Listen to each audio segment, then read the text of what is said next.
Okay, so yesterday I was on my way to pick up my son from practice when all of a sudden my car just stopped dead in the middle of the road. Now, to give you some context, we have been having alternator issues, but it hasn't really been anything that serious, right? So it's been something that we have already set up an appointment to get taken care of. Just got a new battery, and since the alternator is kind of going bad, but still not really bad, I felt like we had some time. However, being the responsible man that I am, I still was, making certain that we only moved the vehicle when we had to, in case of an emergency. I made sure my son understood that, there are some issues going on, with our vehicle. So only call if it's, for us to pick you up if, you know, you 100% need us. Like there's literally no teacher, no friends, no one that can bring you home. And being the responsible young man that my son is, he definitely made certain there was literally no one else, right? And once again, the car has been having some minor issues, but nothing major. So I felt like it was a calculated risk, especially with my son needing me to be there for him. He's already been dealing with some tumultuous issues due to the things that his mom and I have been going through, trials and tribulations. Not personally. I love my queen, none of that. We work everything out. But just a lot of trials and issues that men and women of God who have honestly given their heart over to God will go through. We have to remember that this impacts our children as well. So I wanted to make sure that the young man could at least have that time to himself after school. And again, I feel like there was no real harm or danger because the car was cranking up and running with no problem. We were just having minor electrical issues. But on this day, the car literally stopped in the middle of a busy intersection, right? And it was just not any intersection. It was an intersection where people are turning one way, coming one way, coming past me the other way. So it is an extremely busy intersection, right? By God's grace, it just stopped. The power literally just went off, while I was in the middle of this intersection. And I'm very grateful that it happened before my son was able to get in the car with me. Because although by Dad's grace, the situation was handled appropriately, I know for a young person in the middle of a situation like that, it can be kind of detrimental to their perspective, because they don't have some of the experiences that we have learned in life that gets us to understand that although it was a dangerous situation, it was handled appropriately, so everything's good. But now that we've got all the pretense out the way, on to the testimony. So I'm sitting here in the middle of the road, and this is for those of you who are stuck in a situation in life and you want to move, right? But it just seems like no matter what you do, you get that it is out of your hands.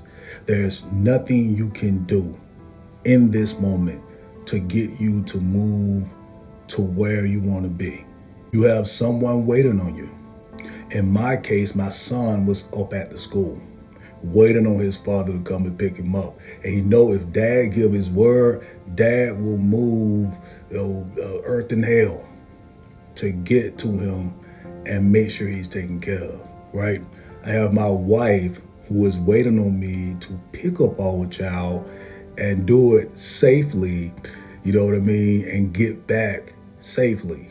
Again, she also understands that her husband is going to do what he has to do, even if it means risking his life to make sure that his family is taken care of. This is something that by God's grace is expected of me, as it should be with any man, especially a man of God. But here I was, stuck.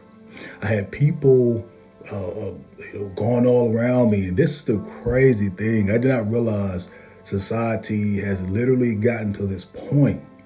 I can understand people going around you. You don't know what they have to do. I've been in this situation before where the only thing I could do is offer a prayer to someone because, I had an emergency situation myself going on, so I couldn't stop and help them, right? Sometimes it's not safe to stop and help someone because of the direction of traffic that you are in at that moment. So my issue was not that. My issue was the people honking and literally saying, move. And that's when Dad gave me that word, move. When you're stuck, but people are judging you erroneously as if you are choosing to be in that situation at that specific moment. I'm talking about all around, horns honking, people moving all around me. It just was a frenzy, right? And I understand me being an inconvenience, but what people was not realizing is they were judging a situation which should have been obvious that this person does not want to be in this situation. So if I can't help them, what I can at least do with common courtesy and human decency is leave them alone. And if I got a great heart, I can even say a prayer for them. But to go ahead and wrap this up, as I was sitting in the midst of all this, and it was approaching 6 p.m. 6 p.m. is my prayer time. Called my son, called my wife, let them know what was going on. And my wife, being the beautiful queen that she is, she got a tow truck on the way for me. And I told my son just to stay put because I didn't want him. I was in eyesight of the school. While I was turning, the school was literally down the road. So I could have told him to come meet me. But again, I did not want my son to be sitting in the middle of that frenzy with me, okay? We have to understand if certain things are even remotely frightening for us, imagine how that's going to impact the children. No matter how strong-minded or strong-willed they are, they're still inexperienced and growing in their character. So I told them to stay put.